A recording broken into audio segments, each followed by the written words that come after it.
Hello everybody and welcome to Speechless, Emerson Channel's favorite debate show. In this episode, we have a very exciting line of topics for you guys. We'll be talking about bias in today's news sources, Emerson's policy on marijuana, and Accepted Students Day. A lot of controversial topics on the floor today, everybody, so ready, set, speechless.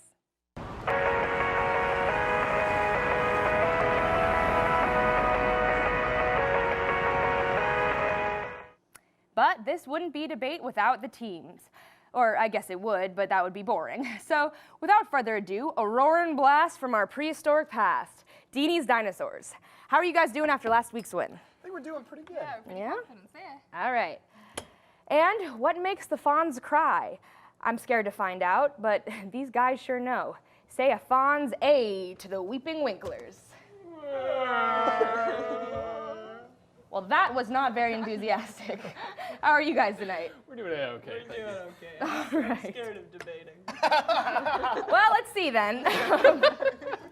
Lately, we've been hearing a lot from everyone's favorite Cheeto in charge that the news is fake and biased, as most of the popular news sources out there seem to lean towards the left.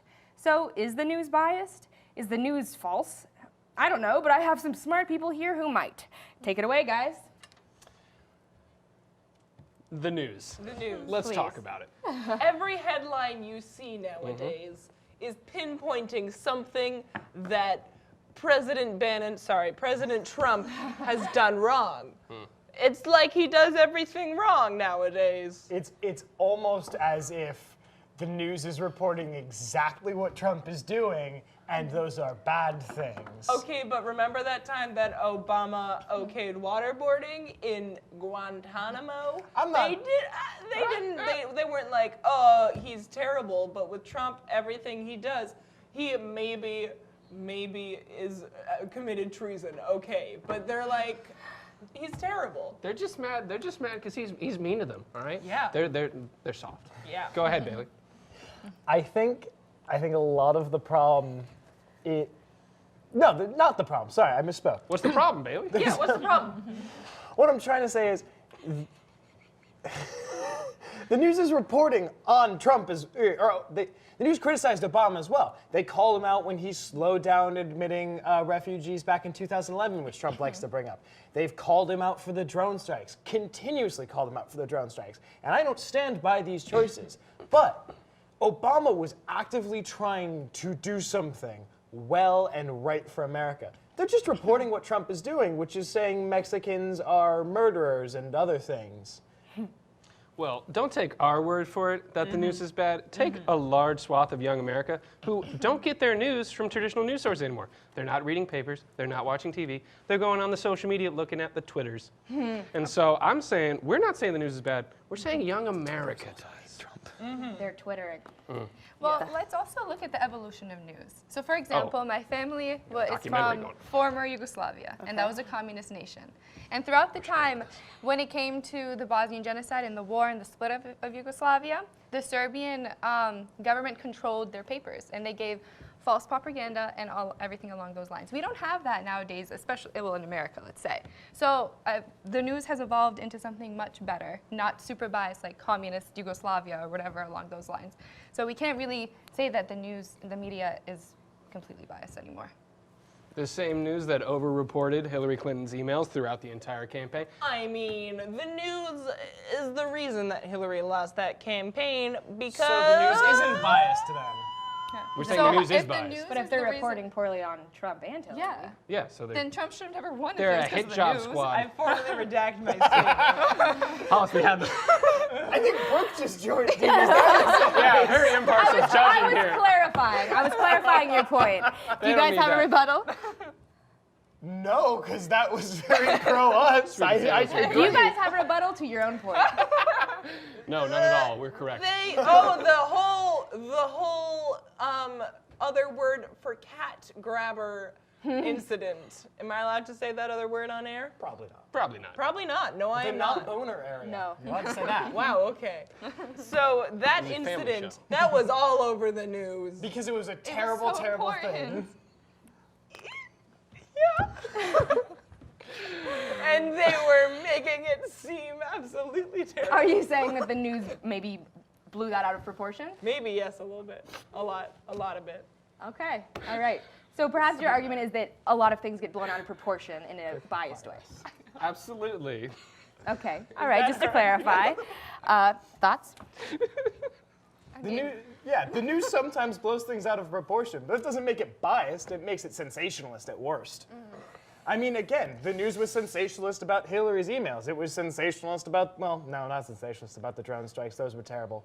Yeah, that's the point. It's called out, both Democrats and Republicans. Democrats currently have been catching a lot of flack for their lack of action against Trump. The Democratic Party right now is a mess, and the only reason I know that is because newspapers keep reporting on it. All right, great points by everybody. I think we're going to send it over to the judges to see what they think. Actually, you know what?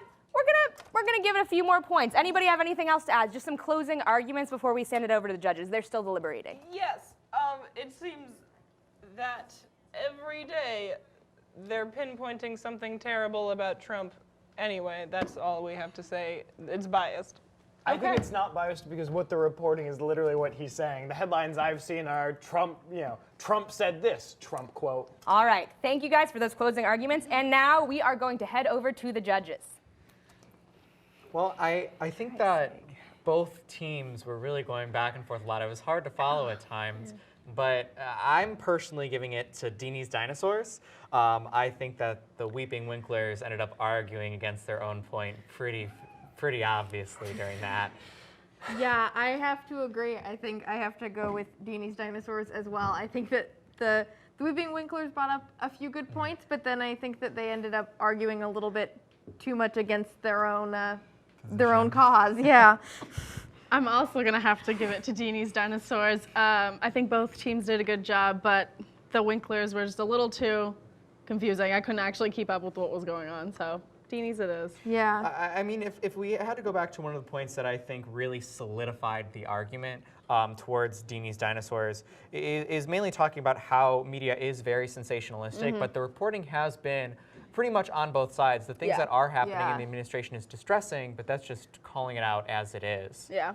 Yeah, I have to say one of the points that I think really stuck with me was the fact that, there are problems going on with the Democratic Party, and that's also being reported on, and, that has to be noted as well. So, Dini's Dinosaurs. Yeah, Dini's Dinosaurs.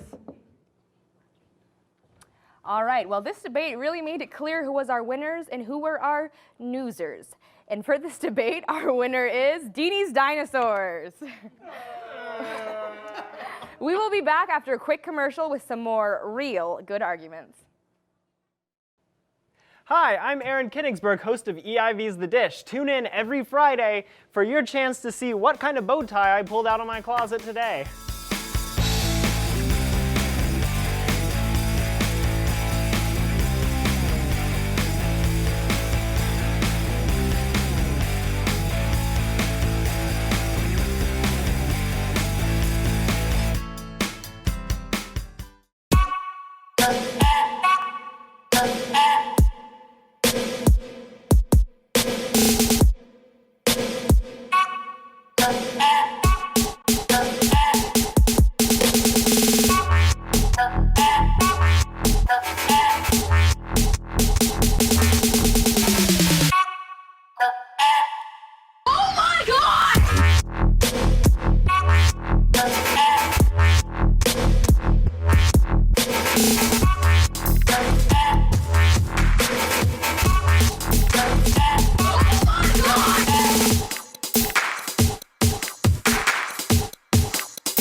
Maggie, did you print up the script?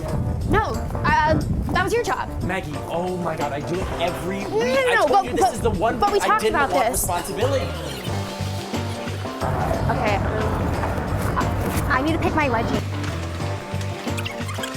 Oh my God, look, they got us slushies.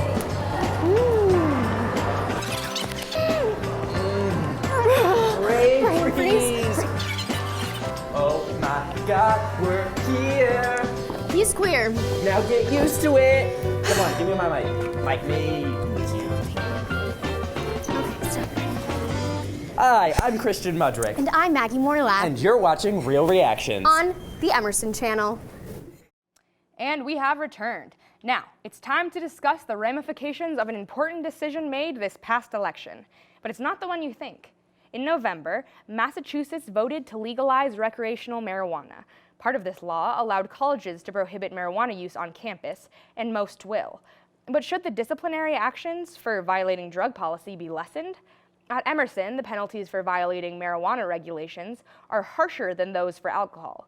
Now that marijuana is legalized in the state, should Emerson change its reprimands for violating marijuana policy, or should they stick to existing federal guidelines? Teams? Well, We think. that, okay, so listen, a lot of research has been done that Absolutely. marijuana has been helpful to students. Marijuana, listen, so?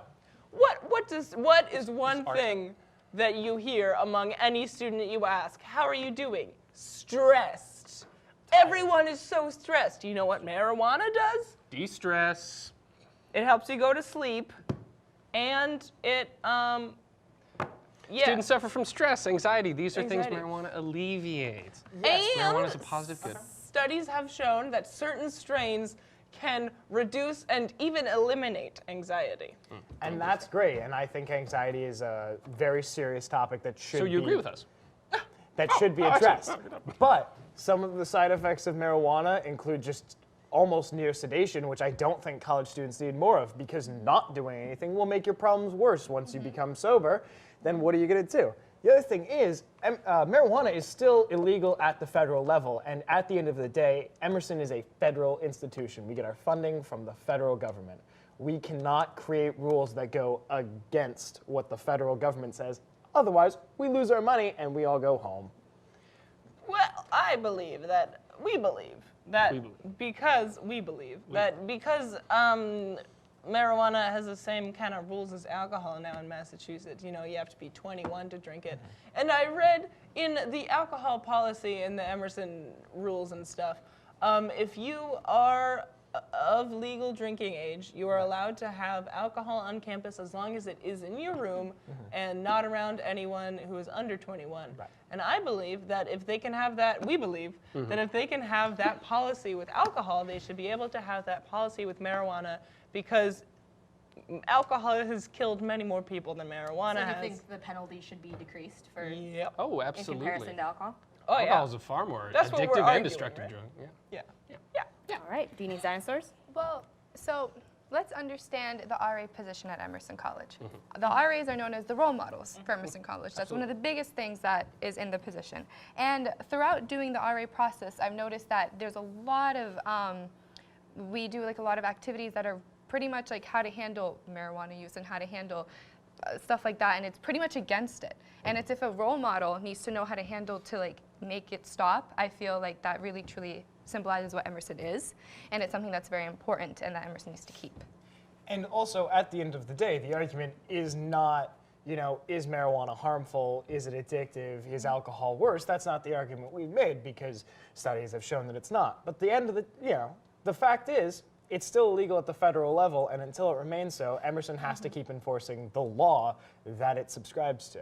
So you think it should still be a worse penalty than alcohol? Yes, because it's still legal at the federal level, making it more of a crime. Okay. This role model argument comes from a very outdated sort of moralizing about marijuana use and drug use in general. Alcohol has been used, the argument against has always been the destruction of our moral core, the children, but that's really not the case. Marijuana won't make me a murderer, won't like make me run over kittens. Yeah, and the most it'll make you do is eat too many chips. it's really not destroying our moral center. And to the other point, there hasn't been any threats of losing funding at all. I don't know where you're getting this federal level business, but as of right now, we are allowed to lessen our penalties as their school policy. That was the official statement released after the legalization of marijuana in November. That was the official position. Have any schools lost funding due to marijuana? No, but this is Emerson College's official. They made like a whole PSA about it, because a lot of questions were asked. Hey, now that marijuana is legal, are we allowed to have it on campus? And the school released an official statement saying that until it is legal at the federal level, Emerson will not allow it because it is a federal institution that gets its funding from the government. Interesting. Any more thoughts? Well, Emerson is in Massachusetts where marijuana is legal. Just saying, that's our final argument. Final argument. Check it in. Federal government still trumps Check it in. state Check it in. government. Check it in. All who's right, these were pro-Trump? some I great understand. arguments from both teams. Thank you for your contributions. And both teams did a great job stirring the pot, if you know what I mean. So let's toss it over to our judges. Well, Brooke, I have to personally be a little blunt here. It's a really difficult question to debate, mainly because you have this nuclear option on the Dini's Dinosaurs side, where they can say, well, at the end of the day, you don't have an argument at all because it's illegal, it's going to stay illegal, there's no way that you can argue against us. So there's this kind of unfair dichotomy. So I think the question actually is what the Dini's Dinosaurs were trying to argue against, and it is whether or not it is more harmful than alcohol, and in an ideal situation, should we relax the penalties? So because Dini's really focused on that nuclear option and really didn't actually debate whether or not they should or shouldn't be restricted, I am going to go with the Weeping Winklers. Yeah, I'm gonna have to agree that I think the Weeping Winklers are taking this one. I think that you're right that when those are the two options. Like, well, it's not legal at the federal level yet, but also it is legal in Massachusetts, and I think that the fact that it is legal for people who are 21 and alcohol is legal for people who are 21, I think that really it adds a lot to the Winklers debate, and I think that they handled it well. I think the Winklers made a lot of really great points. I think a really good point that was made was the fact that there has been a lot more research lately about the effects of marijuana and how it compares to alcohol, and I think that was a really good point to make. But I do think that the fact that the Federal Bureau has not made it legal yet in the entire country, and the idea of crossing that line and going against that it's a big step, and it's something that I think it shouldn't be taken lightly. And for that point, I think I'm going to have to go with Dini's Dinosaurs. So it's definitely split, Brooke. Yeah. All right, well, after this debate, this one is going to have to go to the Weeping Winklers. Oh, I knew you were going to do it. All right, we'll be right back after this short break with more Speechless. Lauren, what are you doing? I'm getting ready to host Good Morning Emerson, of course. Good Morning Emerson? What's that? It's the best morning show ever that's on Tuesday and Thursday at 9 a.m. Wow, how can I work on this? Yeah, let's get going.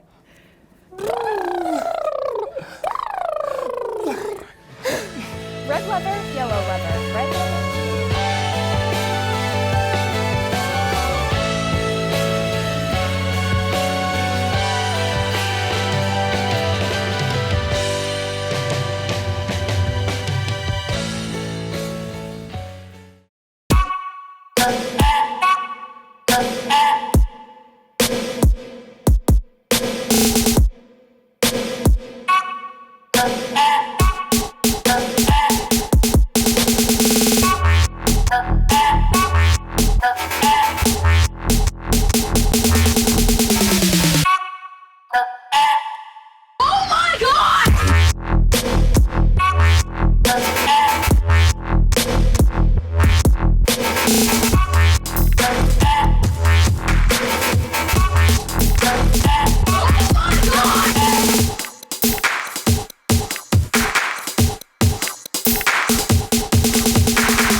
Welcome back to Speechless. For our final topic tonight, we'll be talking about a day you may hold near and dear to your heart, Accepted Students Day. Over the weekend, we saw these new students touring the campus, checking out everywhere from Walker to our lovely residence halls. Some say their presence totally interrupts student life while they're here. This has made some students wonder, why isn't Accepted Students Day held over spring break while we're all gone? Today, we will ask our two teams if we should let incoming students see Emerson while it's active, or just get them out of our way. Teams? I think it's unfair to push Accepted Students Day to spring break for several reasons. One, it's not the kids' spring break, so it doesn't affect them in any way. And the other thing is the kids should be allowed to see a fully alive Emerson campus. Bringing them to this kind of sad ghost town. One, you have to bring faculty in when it would be their break. You'd have to have the security guards and cafeteria workers in while, students aren't there and they'd otherwise have a vacation. And again, I think they should be given the full Emerson experience, and part of that is us, the student body. Well, we're gonna have to counter your argument here. Oh, Now thank listen, that is our job. But we love it too. It's a passion. Yeah, we love it. And we'd And- love disagreeing with Bailey. Oh, we do, yes. Because Just me. Dini gets a free pass. Anyhow. Okay. Okay, here's So, the thing.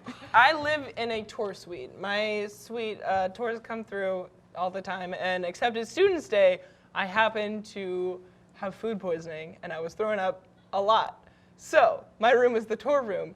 So, I had my door closed the whole time, so they couldn't go in my room, but every 5 minutes, the tour was coming in, and it was the worst feeling in the world, and I never want that to happen again. And also, tours coming in kind of disrupts life for us, To broaden that example of watching Hollis botulate. 8 times. 8 times? Yeah. Wow. Yeah. How are you still standing? I don't know. All right.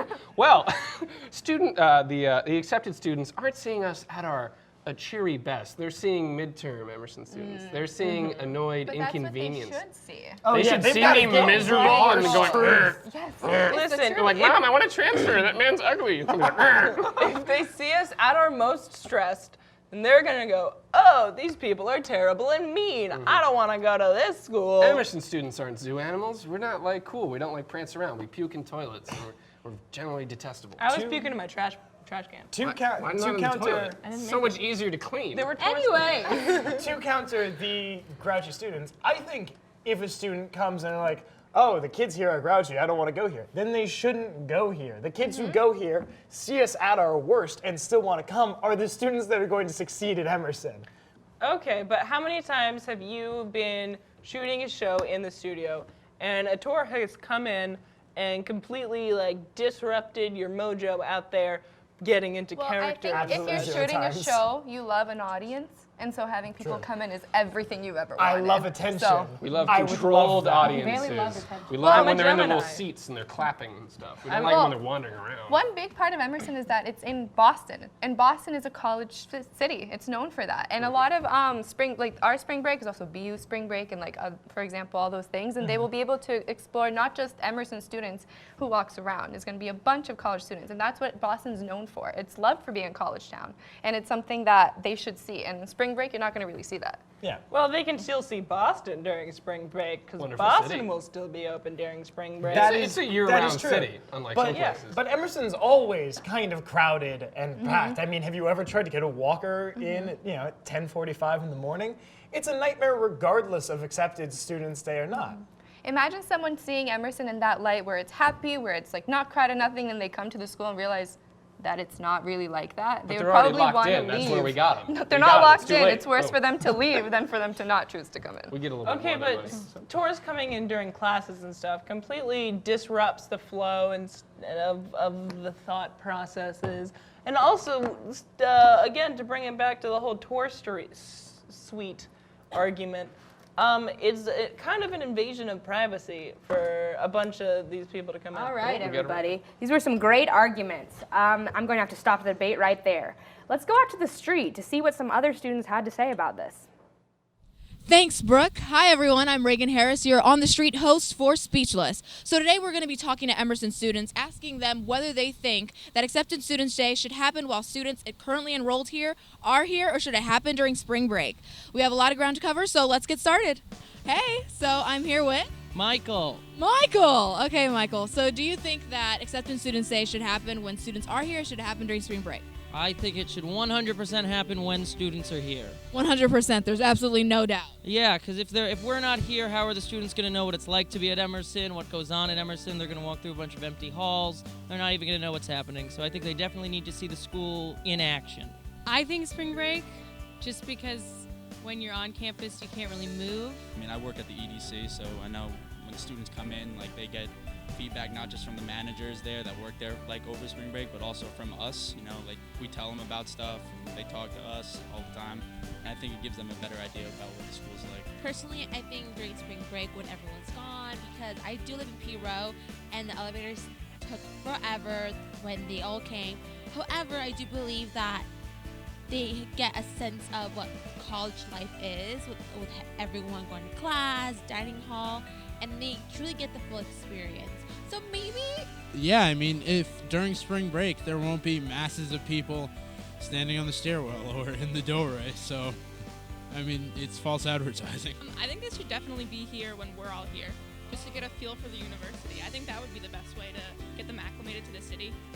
How do you feel about that? Yeah, first week just of school starting. Is that a understand thing, but could be a thing. Oh, well, yeah, now it should be a thing. It should be a thing. Okay, it's been confirmed. It's a thing now. Yay! All this talk about spring break has really made me want to go get a tan, so we have to cut to commercial, but we'll be right back.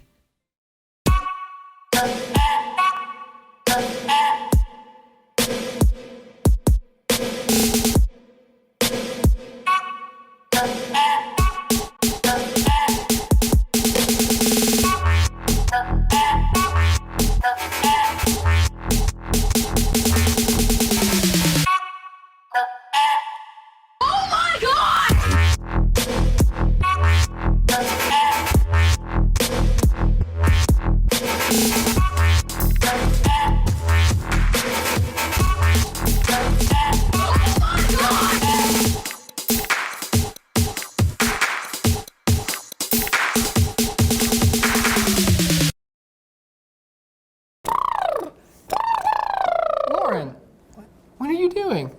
I'm getting ready to host Good Morning Emerson, of course. Good Morning Emerson? What's that? It's the best morning show ever that's on Tuesday and Thursday at 9 a.m. Wow, how can I work on this? Yeah, let's get going.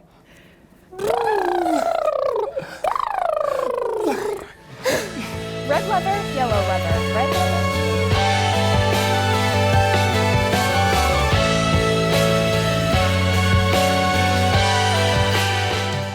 Welcome back, everybody, to Speechless. We're going to throw it over to the judges one last time to see what they think. So I really hope that Hans is okay after vomiting me that many too. times. I think that both sides made some really strong points in this debate. I think that Accepted Students Day is a chance for people to get a feel for how the college is, how it operates on the day-to-day basis, but at the same time that can scare away certain students. I know when I came for my Acceptance Students Day, I sat in a class and I was like, I don't know if I'll actually end up liking this major, and I ended up switching out of it when I came, but I still committed. So like, it's either way with this one really for me. I mean, I do think the fact that people can sit in on classes is a good thing, and you wouldn't get that if it wasn't happening then. I think that one of the points though that kind of made me think maybe we should not have it is Dini's talked about the faculty, but the faculty have to come in anyway, no matter what. So I think that just like threw a wrench in their argument a little bit. What do you think? Yeah, I think as a prospective student, what you're trying to figure out is like the vibe of the school. Like a lot of the times it's really, can I see myself in this situation? And so I think the point about being able to see students around, granted it is midterms, but that's simply just something to take into your perspective and think about.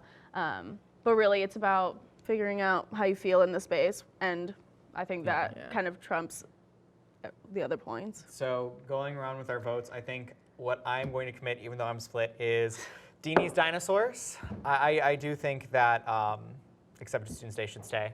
Yeah, I think for me, I'm gonna have to go with the Weeping Winklers because I just think that one point about the faculty really, it ruined it for me. Oh snap, I'm also gonna go with Dini's Dinosaurs. Sorry Dini's guys. All right, there was some debate on that one, but it seems like the Weeping Winklers didn't even make a dent in the Dini Dinosaurs argument. What a pun! Thank you all for tuning in to this very exciting second episode of Speechless. Join us next week on Thursday night on the Emerson channel. Stay speechless, everybody.